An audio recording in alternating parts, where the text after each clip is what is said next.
won't be long until the secrets of Ridley Scott's sci-fi epic Prometheus are finally revealed to cinema audiences all across the world. But 35mm refused to wait any longer, and, under threat of a facehugger attack if I gave too much away, I sat down with the director and his cast to talk about the movie. So Ridley Scott, hello, welcome, how are you? Good. I've got a little bit of flu. Oh. So if I shook your hand, so you've probably got flu. That's good to know. Thank you very much. So here we are, 30 years since you made a science fiction film, Yes. 33 years since you made Alien.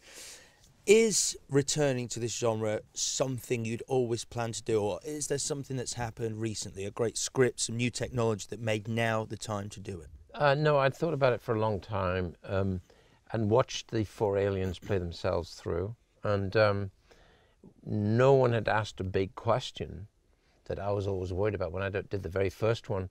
Again, no one asked the question about one event in the film, and then it must occur in the next 3. No one asked the question, so I sat thinking about that for a while.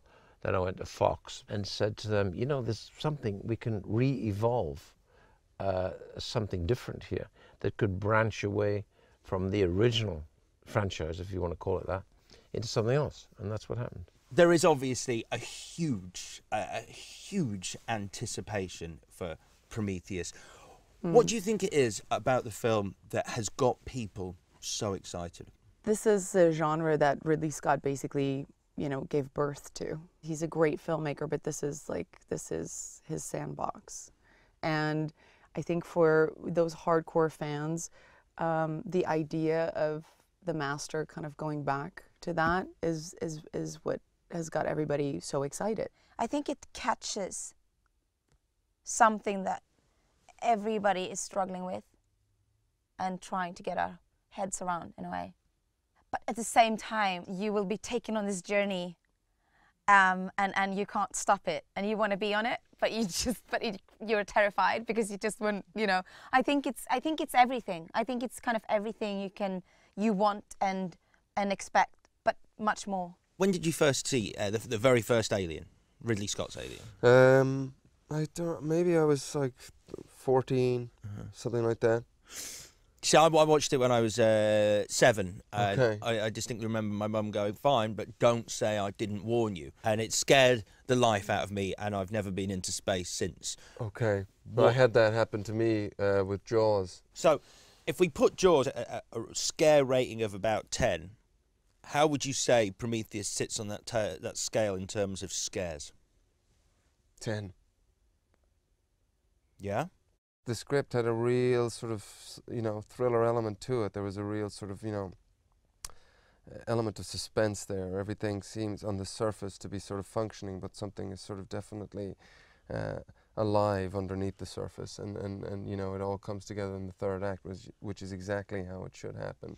So moments of information are being given to you all the time. You know that you have some understanding, but you definitely don't have, you know, all the cards in your hand, so things start to unravel, and in some ways can be in quite a sinister way. Was there a moment where you realised just what you were involved in here? Yeah, there was a moment we shot at Pinewood, and I walked into the spaceship set, and Ridley said, "Welcome to your spaceship," and I just went. There was something you can't be jaded about that. And then I started ordering people around, and they said, "We haven't rolled yet, calm down." And yeah, no, it was really, really exciting. When am I going to have a spaceship again? Come on. Yeah. Right? It's true. I mean, I'm with you there. I'm standing on the bridge. I'm going, yeah, this is kind of cool. It was amazing. And on the same, this is just a little trivia for you, on the same set that my spaceship was as we were finishing this film, they were breaking that down and building my castle for Snow White and the Huntsman. So my ego is so huge right now.